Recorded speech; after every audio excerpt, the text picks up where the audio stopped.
Good Morning Business, French Tech. C'est une French Tech, c'est un peu le chouchou d'Anthony Morel. Hein. Ces produits injectables sous-cutanés qui sont la spécialité de Medincell et de son président Christophe Doix. Bonjour. Bonjour. On est ravis de vous recevoir à nouveau parce que c'est vrai qu'on vous connaît, on vous suit, notamment par effectivement cette innovation technologique qui est de mettre des choses sous la peau. Il adore, hein, Anthony, quand on met des moi, choses c'est sous mon côté hypocondriaque. des puces, des choses. Voilà. Non, mais.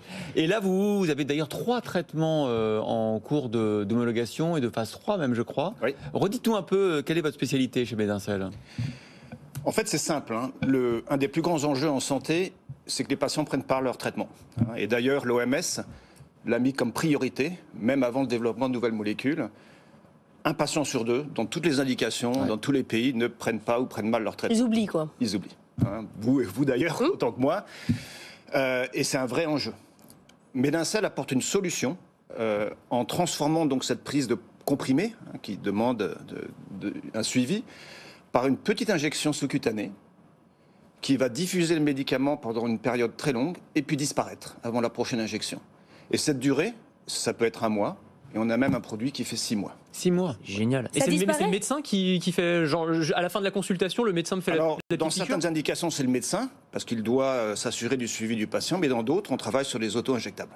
Je vais en donner quelques exemples. Parce qu'avant, certains avaient ce petit morceau de plastique sous la peau qui se voyait. C'est pas ça. Ça ne se voit pas. Il ne se voit pas, c'est une toute petite boule un peu plate et qui va disparaître, qui se résorbe. Donc il n'y a pas besoin de l'enlever de façon chirurgicale comme certains implants. Alors vous travaillez sur quelle pathologie? À quoi peut servir effectivement cette injection qui va durer plusieurs mois? Alors, notre première indication, c'est la schizophrénie. On comprend qu'un patient schizophrène qui ne prend pas son traitement, ça peut donner des conséquences graves.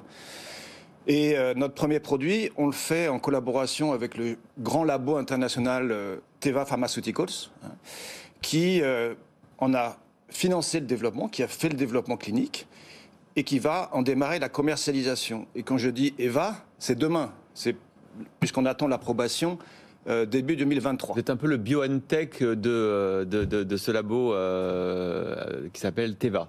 Bah écoutez, on le pense en tout cas, puisque son CEO n'arrête pas, dès qu'il le peut, de parler de Medincell.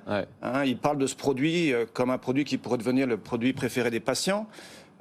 Il a décrit les résultats de notre dernière phase clinique comme spectaculaires. En juillet, il a répété qu'il attendait l'approbation en début 2023.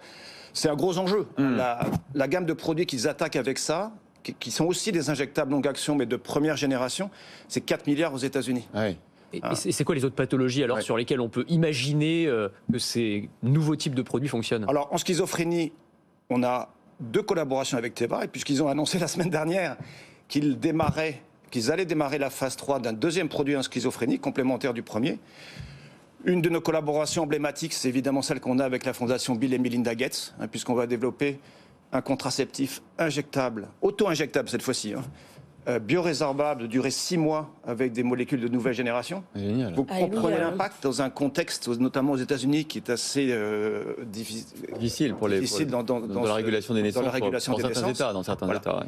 Et la Fondation nous a octroyé jusqu'à maintenant une enveloppe de 23 millions de dollars pour amener ce produit en clinique. Génial. Et là, aujourd'hui, on 40 millions là, par la Banque européenne. C'est ça.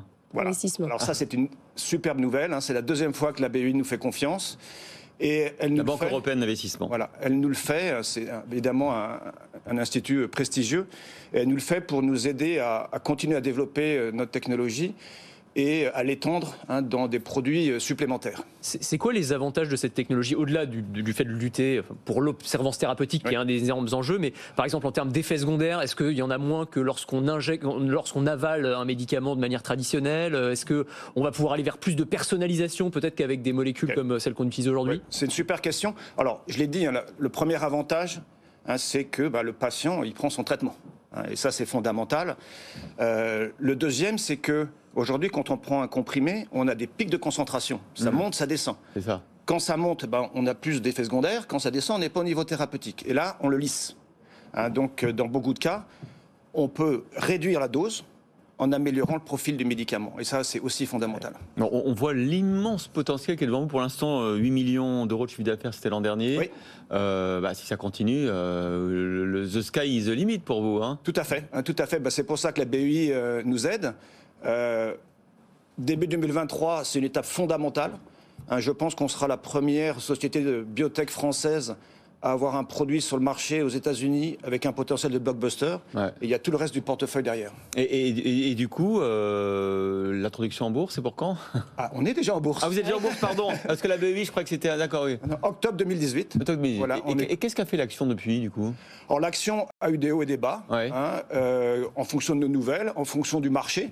Vous savez que récemment, il y a eu un crack boursier dans la tech, dans la biotech. Bien sûr. Et c'est pour ça aussi que ce prêt de la BEI est extraordinaire, parce que ça nous permet de passer le gué de cette crise boursière sans avoir à diluer nos actionnaires. On en a parlé de ce relais maintenant. Il y a des fonds qui se créent, des fonds de prêt aux startups pour effectivement passer la tempête et éviter de faire appel au marché qui sont parfois moins compréhensifs. Alors il y a un autre sujet que je devrais mentionner, et qu'aime beaucoup la BEI, c'est que Medincell, c'est 150 personnes. C'est du lourd. On est à Montpellier. Donc un des berceaux de la médecine et de la pharma française. C'est 150 personnes, tous actionnaires, des scientifiques hors pair, 30 nationalités. Parce que vous imaginez que ce qu'on fait, c'est extrêmement complexe. Parce que pour maîtriser cette diffusion de façon sécurisée sur tous les patients, quels qu'ils soient, il faut en faire la démonstration. Et c'est ce que nos équipes, à qui je rends hommage aujourd'hui, qui le font. Merci beaucoup Christophe Doix, président de Medincell, d'avoir été l'invité de la French Tech.